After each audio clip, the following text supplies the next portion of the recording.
लड़के ने लापरवाही से 50 लाख की लॉटरी टिकट फेंक दी क्योंकि वह जो चाहे पा सकता था। हालांकि उसकी जिंदगी बहुत बोरिंग थी, लेकिन इस सादगी के पीछे एक अजीब सी किस्मत छुपी थी। हाई स्कूल में उसने अपने दोस्त का टैबलेट चुराया था। 3 साल बीत गए लेकिन किसी को पता नहीं चला। कॉलेज में उसने अपनी गर्लफ्रेंड से छुपकर सीनियर लड़की के साथ रहना शुरू किया और कभी पकड़ा नहीं गया। बाद में वो गलती से एक सीरियल किलर बन गया, लेकिन घबराहट में छोड़े गए सबूतों को ऊपर वाला हमेशा किसी ना किसी अजीब तरीके से मिटा देता था। कुछ लोग कहते थे कि वो किस्मत वाला है, तो कुछ कहते थे कि वो किसी शैतान की कठपुतली है, लेकिन इस किस्मत के पीछे एक दर्दनाक अतीत भी था। हाई स्कूल में डेविड बुलिंग का शिकार था। उसे रोज अमीर लड़के बुरी तरह परेशान करते थे। बाद में उसने मुश्किल से मिलिट्री ट्रेनिंग पूरी की और एक कॉलेज में दाखिला लिया, लेकिन वहां उसे बेरोजगारी का सामना करना पड़ा और अब वो एक स्टोर में पार्ट टाइम काम करता है और अपनी छोटी सी सैलरी से अपनी किस्त बचाने की कोशिश करता है। लेकिन उस रात एक हादसे ने उसकी जिंदगी पूरी तरह से बदल दी। उस दिन डेविड हमेशा की तरह नाइट शिफ्ट कर रहा था। वो वीडियो देखकर टाइम पास कर रहा था। तभी एक नशे में धुत बूढ़ा आदमी अंदर आया। उसने सिर्फ 10 रुपए की सिगरेट खरीदी, लेकिन वो डेविड पर धौंस जमाने लगा। वो न सिर्फ बदतमीजी से बात कर रहा था, बल्कि उसने बहुत ही अपमानजनक इशारे भी किए। ये वही लोग हैं जो तुमसे प्यार का नाटक करते हैं लेकिन अंदर से बहुत बुरे हैं। हाँ, वही लोग। डेविड ने अपनी मुट्ठी भींच ली और गुस्से को पी गया। सर्विस सेक्टर के एक छोटे कर्मचारी के रूप में चुपचाप बेइज्जती सहना जैसे उसका काम था। जब बात बिगड़ने ही वाली थी, तब बूढ़े आदमी का एक साथी अंदर आया। वो हट्टा कट्टा अंकल तुरंत पैसे देने लगा और डेविड से माफी मांगने लगा। उस आदमी को इतना शरीफ देखकर डेविड ने भी उस बूढ़े को माफ कर दिया। आखिरकार शिफ्ट खत्म हुई और डेविड ने अपने मैनेजर से एक हथौड़ा मांगा जो गेम खेल रहा था। वो अपनी नई खरीदी हुई पेंटिंग को अपने कमरे की दीवार पर लगाना चाहता था। वो पेंटिंग उसके लिए आजादी की एक छोटी सी उम्मीद थी, लेकिन उसे नहीं पता था कि ये हथौड़ा कील पर नहीं बल्कि नर्क का दरवाजा खोलने वाला था। घर वापस जाते समय किस्मत ने एक बार फिर डेविड के साथ एक क्रूर मजाक किया। उसने देखा कि वही शराबी बूढ़ा आदमी जो अभी स्टोर में हंगामा कर रहा था, अब सड़क किनारे कीचड़ की तरह पड़ा सो रहा है। काफी सोचने के बाद डेविड ने फैसला किया कि वह इस मामले में नहीं पड़ेगा। लेकिन जैसे ही वो गली के कोने पर मुड़ा, उसने देखा कि जो आदमी अभी बूढ़े का बिल चुका रहा था, वो शरीफ अंकल। इस अजीब सी बात ने डेविड को हैरान कर दिया। उसे अचानक बहुत बेइज्जती महसूस हुई। उसने तो कुछ बुरा नहीं किया था, फिर उसके साथ ऐसा क्यों हुआ? लेकिन डेविड हमेशा की तरह डरपोक बना रहा। वो सामने से कुछ नहीं बोल पाया, बस पीछे से उस आदमी को चिढ़ाने वाला इशारा किया। लेकिन उसे ये नहीं पता था कि उस आदमी के ठीक सामने एक शीशा लगा था। वो आदमी पागलों की तरह डेविड को पीटने लगा। उसका हर एक मुक्का डेविड के आत्मसम्मान को कुचल रहा था। इस भयानक दर्द ने डेविड की पुरानी यादों को ताजा कर दिया। हाई स्कूल में अमीर लड़कों द्वारा किए गए टॉर्चर की तस्वीरें उसकी आंखों के सामने घूमने लगी। उस समय उसने सिर्फ चुपचाप सब कुछ सहा था, कभी पलटकर जवाब नहीं दिया। शायद इतने सालों का दबा हुआ गुस्सा इस पल बाहर आ गया। डेविड ने अपने बैग से वो हथौड़ा निकाला जो उसने पेंटिंग टांगने के लिए लिया था और जोर से उस आदमी के सिर पर मार दिया। इस भारी वार के साथ ही डेविड को तुरंत होश आ गया। वो अपनी आंखों पर भरोसा नहीं कर पा रहा था। सिर पकड़े हुए वो आदमी तुरंत नहीं मरा, बल्कि वो कुछ बड़बड़ाता रहा और फिर धीरे धीरे जमीन पर गिरकर पूरी तरह से शांत हो गया। तभी आसमान से तेज बारिश होने लगी। ठंडा पानी खून के धब्बों को धो रहा था और साथ ही डेविड के उलझे हुए दिमाग को भी शांत कर रहा था। जब डेविड डर के मारे कांप रहा था, तभी एक औरत अपने कुत्ते को घुमाते हुए उसकी तरफ आई। उस पल डेविड के दिल की धड़कन जैसे रुक सी गई। उसने अपने मुंह को कसकर पकड़ लिया ताकि कोई आवाज ना निकले। किस्मत से वो औरत अंधी लग रही थी। वो बिना कुछ महसूस किए डेविड के पास से गुजर गई, लेकिन उसके कुत्ते ने लाश को सूंघना शुरू कर दिया। शुक्र है कि उस अंधी औरत ने अपने कुत्ते को खींच लिया, तब जाकर डेविड की जान में जान आई। इसके बाद डेविड भागकर अपने कमरे में गया और बाथरूम में घुसकर पागलों की तरह अपने खून के धब्बे धोने लगा। बहुत ज्यादा टेंशन की वजह से उसे अजीब चीजें दिखने लगी। उसे लगा जैसे वही अंकल खून से लथपथ होकर उसके पीछे खड़े होकर रो रहे हैं कि उनकी एक बूढ़ी माँ है। उसे लगा जैसे पुलिस दरवाजा तोड़कर अंदर आ गई है और उसे जमीन पर पटक दिया है। उसने अपनी माँ को अपने बेटे के कातिल होने की खबर सुनकर बेहोश होते देखा। क्या उसकी जिंदगी यही खत्म हो जाएगी? इस वक्त डेविड अपनी गलती के बोझ तले दब रहा था। उसने इंटरनेट पर बार बार गैर इरादतन हत्या, सरेंडर और सजा कम करने जैसे शब्द सर्च किए ताकि कानून में उसे कोई बचने का रास्ता मिल सके। बड़ी मुश्किल से रात कटी और तभी उसकी नजर अचानक जमीन पर पड़ी उस पेंटिंग पर गई जो अभी दीवार पर लगनी बाकी थी। ये देखकर उसके पसीने छूट गए और वो डर गया। कल रात जल्दबाजी में भागते हुए वो खून और उंगलियों के निशान से सना हुआ हथौड़ा वही क्राइम सीन पर भूल आया था। हालांकि बारिश ने सारा खून और निशान धो दिए थे और उस जगह पर कोई सीधा सीसीटीवी कैमरा भी नहीं था। लेकिन इस केस को हैंडल कर रहे जासूस केविन कोई आम इंसान नहीं थे। अपने तेज दिमाग से उन्होंने मरने वाले के बैग में मिले स्टोर के लिफाफे से उस कन्वीनियंस स्टोर की सीसीटीवी फुटेज निकलवा ली। जब जासूस केविन डेविड से पूछताछ करने आए तो डेविड बहुत ज्यादा डर गया था। उसे लगा कि अब उसे अपना जुर्म कबूल करना ही पड़ेगा। जासूस की तेज नजरों को देखकर डेविड की हिम्मत पूरी तरह टूट चुकी थी। जैसे ही वो सब कुछ कबूल करने वाला था, तभी जासूस केविन का एक साथी अचानक एक अच्छी खबर लेकर आया। किसी ने कल रात उस शराबी बूढ़े और उस आदमी को ईंटों से एक दूसरे को मारते हुए देखा था। यहाँ तक कि उस बूढ़े की पत्नी ने भी पुलिस स्टेशन आकर ये कबूल किया कि उसका इस मरने वाले आदमी के साथ अफेयर था। वे बस अपने बच्चे के कॉलेज एग्जाम खत्म होने का इंतजार कर रहे थे ताकि शादी कर सके। अब केस एकदम साफ था। शराबी बूढ़े को अपने दोस्त और पत्नी के चक्कर के बारे में पता चल गया था, इसलिए दोनों ने नशे में लड़ाई की और एक दूसरे को मार डाला। लेकिन जासूस केविन को अभी भी कुछ अजीब लग रहा था। एक पुराने और समझदार पुलिस वाले का दिमाग कह रहा था कि ये सीधा साधा दिखने वाला स्टोर कर्मचारी कुछ तो छुपा रहा है। इसलिए उसने दोबारा स्टोर की सीसीटीवी फुटेज देखी, खासकर वो हिस्सा जहां डेविड कुछ सामान उधार ले रहा था, लेकिन जैसे ही डेविड ने कुछ सेकंड के लिए अपने बैग में हथौड़ा डाला, अचानक कैमरे के लेंस पर एक मक्खी आकर बैठ गई। उस मक्खी ने बिल्कुल सही जगह पर बैठकर डेविड के हथौड़ा लेने वाले सीन को पूरी तरह से छिपा दिया। कोई सबूत नहीं, कोई सीसीटीवी फुटेज नहीं और एक बेहतरीन बलि का बकरा भी मिल गया था। किस्मत ने डेविड का एक बार फिर साथ दिया था। हालांकि वो अभी के लिए बच गया था, लेकिन डेविड अभी भी अंदर ही अंदर तड़प रहा था, जब तक कि एक खबर ने उसकी सोच को पूरी तरह से बदल नहीं दिया। पुलिस को जांच में पता चला कि मरने वाला आदमी वो नहीं था जो वो दिख रहा था। वो असल में कई सालों से फरार एक खूंखार सीरियल किलर था। वो एक बहुत ही खतरनाक और वांटेड शैतान था। असल में स्टोर में जो अंकल बहुत तमीज से पेश आ रहा था, उसके हाथ कई बेगुनाहों के खून से सने हुए थे और वो बदतमीज दिखने वाला शराबी बूढ़ा असल में एक अनजान शिकार था। ये न्यूज देखकर डेविड की दुनिया ही पलट गई। उसे समझ आया कि उसने किसी बेगुनाह को नहीं मारा था, बल्कि एक ऐसे शैतान को मारा था जो मौत के लायक था। जो पछतावा उसे इतने दिनों से तड़पा रहा था, वो एक ही पल में गायब हो गया। डेविड के ख्यालों में वो आदमी दोबारा आया, लेकिन इस बार डेविड डरा नहीं। उसने दौड़कर उस आदमी की गर्दन दबोच ली। जिन मासूम लोगों को उस आदमी ने मारा था, उनकी आत्माएं अब उस कमरे में भर गई थी। उन्होंने खून से सने हुए अनगिनत हाथ बढ़ाए और डेविड के साथ मिलकर उस शैतान को पूरी तरह से खत्म कर दिया। इस पल डेविड ने दिमागी रूप से खुद को पूरी तरह बदल लिया था। अब मर्डर करना उसके लिए कोई बोझ नहीं था, बल्कि ये भगवान का काम करने जैसा एक मिशन बन गया था। लेकिन किस्मत ने उसे ऐसे ही नहीं छोड़ने का फैसला किया था। जब डेविड को लगा कि सब कुछ ठीक हो गया है और वो अपनी नॉर्मल लाइफ में वापस जा सकता है, तभी वो हथौड़ा जो डेविड क्राइम सीन पर भूल आया था और जो एक पक्का सबूत बन सकता था, वो अब एकदम सही सलामत उस अंधी लड़की के घर में रखा हुआ था। डेविड को लगा कि वो कानून से बच गया है, लेकिन उसे नहीं पता था कि वो एक और गहरी खाई में गिर चुका है। वो अंधी लड़की जब पहली बार स्टोर में गई तो उसने डेविड से 20 लाख ऐंठने की कोशिश की। पहले तो डेविड को लगा कि ये कोई मजाक है, लेकिन लड़की की अगली बात ने डेविड की रूह कपा दी। असल में वो लड़की पूरी तरह से अंधी नहीं थी, उसकी सिर्फ एक आंख खराब थी। उस रात जब डेविड ने खून किया था, तो उस लड़की ने सब कुछ अपनी आंखों से देखा था। और इससे भी खतरनाक बात यह थी कि जो हथौड़ा डेविड क्राइम सीन पर छोड़ आया था, वो हथियार भी वो अपने साथ घर ले गई थी। एक गरीब स्टूडेंट के लिए जो स्टोर में पार्ट टाइम काम करता है, ये बिना किसी शक के एक बहुत बड़ी रकम थी, लेकिन जेल जाने से बचने के लिए यही उसकी आखिरी उम्मीद लग रही थी। इस वक्त डेविड पूरी तरह से सुन्न हो चुका था। उसे ऐसा लगा जैसे किसी जहरीले सांप ने उसे जकड़ लिया हो और उसका दम घुट रहा हो। लेकिन लूसी ने उसे मोलभाव करने का कोई मौका नहीं दिया। वो एक सिगरेट का डिब्बा जिस पर हथौड़े की तस्वीर बनी थी छोड़कर वहां से चली गई। इस ब्लैकमेल के पैसे को इकट्ठा करने के लिए डेविड ने अपनी जिंदगी की सबसे बुरी भागदौड़ शुरू की। सबसे पहले उसने अपना वो नया फोन तुरंत वापस कर दिया जो उसने अभी अभी खरीदा था और उससे कुछ छोटे मोटे पैसे वापस ले लिए। फिर उसने अपने स्टोर मैनेजर से अगले 3 महीने की सैलरी एडवांस में मांग ली। मैनेजर की हैरानी और चिंता भरी नजरों को देखकर डेविड ने एक झूठी कहानी बनाकर बात को टाल दिया, लेकिन ये रकम अभी भी बहुत कम थी। कोई और रास्ता न होने पर उसने अपने घर पर चोरी करने का सोचा। अपनी माँ की नजरें बचाकर उसने अपनी माँ की छिपाई हुई पासबुक चुरा ली। उसने अपनी माँ को बिना बताए घर के शेयर भी बेच दिए। हर एक नोट को इकट्ठा करने के साथ डेविड की आत्मा अंदर से टूट रही थी। आखिरकार तय समय के अंदर डेविड 20 लाख रुपए कैश लेकर लूसी के पास पहुंच गया। लूसी की बात ने डेविड को सुन कर दिया। उसने बड़ी मुश्किल से जो 20 लाख कैश जमा किया था, वो सिर्फ एक महीने का खर्चा था। इस पल डेविड को लगा कि उसके साथ बहुत बड़ा धोखा हुआ है। उसने टेबल पर रखा हथौड़ा छीन लिया और उस नर्क से भागने ही वाला था, लेकिन लूसी बिना घबराए आराम से बोली, यहाँ तक कि उसकी बहन की शादी की खबर भी उसे पूरी तरह से पता चल गई थी। इस पल डेविड को खून करने से भी ज्यादा गहरी बेबसी महसूस हो रही थी। उसे एहसास हुआ कि वो अपने पापों का प्रायश्चित नहीं कर रहा है, बल्कि एक ऐसे वैम्पायर को पाल रहा है जिसका पेट कभी नहीं भरता। उस पल डेविड को लगा जैसे उसके गले में एक अनदेखा पट्टा बंधा हुआ है। सारा की नजरों में डेविड और उसके पैरों के पास बैठे गाइड डॉग में कोई फर्क नहीं था। वो सिर्फ पैसों के लिए नहीं कर रही थी, बल्कि उसे लोगों को अपने पैरों तले रौंदने और उन्हें अपना गुलाम बनाने में मजा आ रहा था। डेविड समझ गया था कि जब तक ये औरत जिंदा है, वो हमेशा उसका गुलाम ही रहेगा। उस पल उसने बिना सोचे एक बार फिर अपने हाथ में हथौड़ा उठा लिया। इस बार कोई एक्सीडेंट नहीं था, सिर्फ मारने का पक्का इरादा था। एक जोरदार वार के साथ सारा खून से लथपथ होकर गिर पड़ी। पिछली बार के मर्डर के तजुर्बे से डेविड इस बार वहां से भागा नहीं। उसने खुद को संभाला, सारे पैसे वापस अपने बैग में डाले और फिर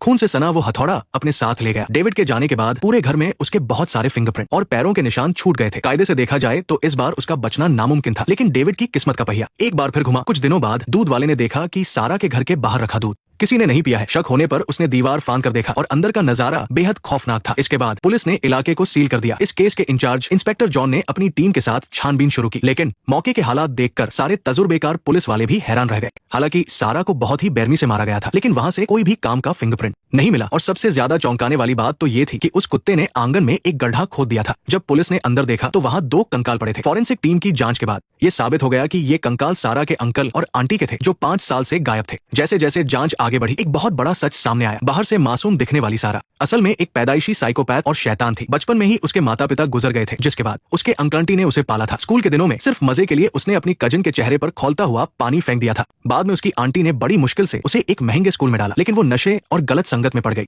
सारी जायदाद और इंश्योरेंस के पैसे हड़पने के लिए उसने न सिर्फ अपने अंकल आंटी को जहर देकर मार डाला, बल्कि गैस लीक होने का झूठा नाटक भी रचा। उसने अपने उस गाइड डॉग को कच्चा गोश्त खाना भी सिखाया ताकि उसे खून की महक की आदत हो जाए और वो सबूत मिटाने में उसकी मदद कर सके। सके। इसीलिए जब डेविड ने सारा को मारा तो इस खूंखार कुत्ते ने अपनी आदत के मुताबिक वहां फैले सारे खून को चाट कर एकदम साफ कर दिया और अनजाने में ही सारे सबूत मिटा दिए। लेकिन इस वक्त डेविड को इन सब के बारे में कुछ भी नहीं पता था। वो अपने घर में छिपा हुआ था, बिना कुछ खाए पिए और पूरी तरह से टूट चुका था। उसने अपनी जान लेने की बहुत कोशिश की लेकिन कभी खुद को मार नहीं पाया। वो डर के साए में पुलिस के आने का इंतजार कर रहा था। पुलिस के सायरन की हर आवाज उसे खौफ से भर देती थी। लेकिन कई दिन बीत जाने के बाद भी पुलिस नहीं आई। जब वो सरेंडर करने के लिए निकला तो उसने अपने फोन पर सारा के केस की न्यूज देखी। न्यूज में बताया गया था कि सारा ने ही अपने परिवार वालों को मारा था और इंश्योरेंस के पैसे खाए थे। कुत्ते की वजह से सारा सीन खराब हो गया था, इसलिए कातिल का कोई सुराग नहीं मिला। ये जानने के बाद कि सारा एक घटिया इंसान थी, डेविड का खून करने का सारा दुख और पछतावा पल भर में गायब हो गया। जैसे ही डेविड की सोच में ये बड़ा बदलाव आया, शहर के दूसरे कोने में एक और भयानक जुर्म शुरू हो रहा था। दिन भर आवारागर्दी करने वाले दो गुंडे, जिन्हें एक बार पुलिस वाले ने सड़क पर फटकार लगाई थी, वो इस बात का बदला लेने की फिराक में थे। उस रात नशे में धुत होकर उन्होंने शराब की बोतल से हमला करने का मन बना लिया।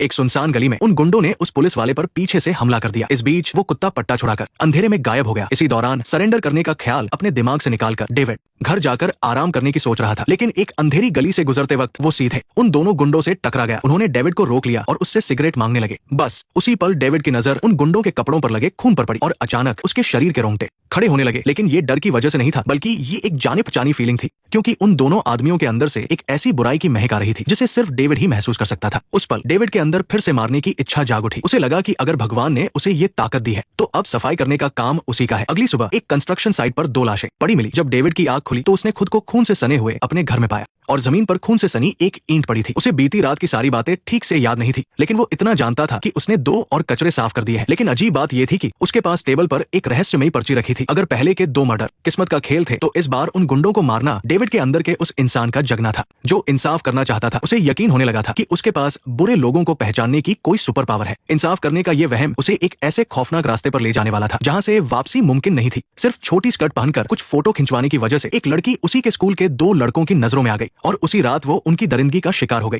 उस लड़की के लिए जिस्म के जख्म शायद वक्त के साथ भर जाते, लेकिन उसकी आत्मा पर लगे घाव हमेशा के लिए एक बुरा सपना बन गए थे। एक महीने तक तड़पने के बाद उस मायूस लड़की ने एक ऊंची इमारत से कूदकर अपनी जान दे दी, लेकिन मौत ने भी उसे तुरंत इस दर्द से आजाद नहीं किया। अस्पताल के उस ठंडे बिस्तर पर वो कई घंटों तक जिंदगी और मौत से जूझती रही और फिर गहरी निराशा में उसने दम तोड़ दिया। लेकिन मौत से भी ज्यादा ठंडी और खौफनाक थी जिंदा लोगों की नफरत, क्योंकि वो दोनों मुजरिम नाबालिग थे और उनकी ऊपर तक पहुंच थी, इसलिए उन्हें स्कूल से निकाला तक नहीं गया। और तो और उस लड़की के अंतिम संस्कार पर एक मुजरिम की मां को जरा भी पछतावा नहीं था, उल्टे उसने वहां आकर तमाशा खड़ा कर दिया। अपनी बेटी की तस्वीर देखकर और ये झूठी इल्जामबाजी सुनकर उस बेबस पिता का दिल पूरी तरह से टूट गया और वो दोनों गुंडे अपनी मां के अंधे प्यार की वजह से और भी ज्यादा बेखौफ हो गए थे। यहाँ तक कि वो आए दिन उनके घर पहुंच जाते, दिखाने के लिए वो माफी मांगते थे, लेकिन असल में वो उस लाचार पिता का फिर से मजाक उड़ाना चाहते थे। उसी पल पिता के दिल में इंतकाम की आग भड़क उठी, लेकिन इससे पहले कि वो कुछ करता, उन दोनों घमंडी गुंडों का सामना उनकी मौत यानी डेविड से हो गया। उस रात अपनी उस अजीब सी फीलिंग के चलते डेविड को लगा कि ये दोनों मरने लायक है। उस भयानक लड़ाई में वो अकेला उन दोनों पर भारी पड़ा। उसके हाथ की ईंट बार बार उन पर गिरती रही जब तक कि उन दोनों पापियों की जान नहीं निकल गई। जब डेविड थककर उन लाशों के पास गिर पड़ा तो पास ही अंधेरे में वो पिता खड़ा था जो अपनी बेटी का बदला लेने आया था, पीटर। उस रात पीटर भी अपने साथ एक चाकू लेकर आया था। उसने अपनी पूरी हिम्मत जुटा ली थी कि वो उन दरिंदों को अपने हाथों से मारेगा, लेकिन आखिरी पल में अपने एक सीधे सादे इंसान होने की वजह से उसके हाथ कांपने लगे। लेकिन जब वो हिम्मत हार रहा था तभी उसने अपनी आंखों से देखा कि इस लड़के ने आकर उसका वो खूनी बदला पूरा कर दिया। अगले दिन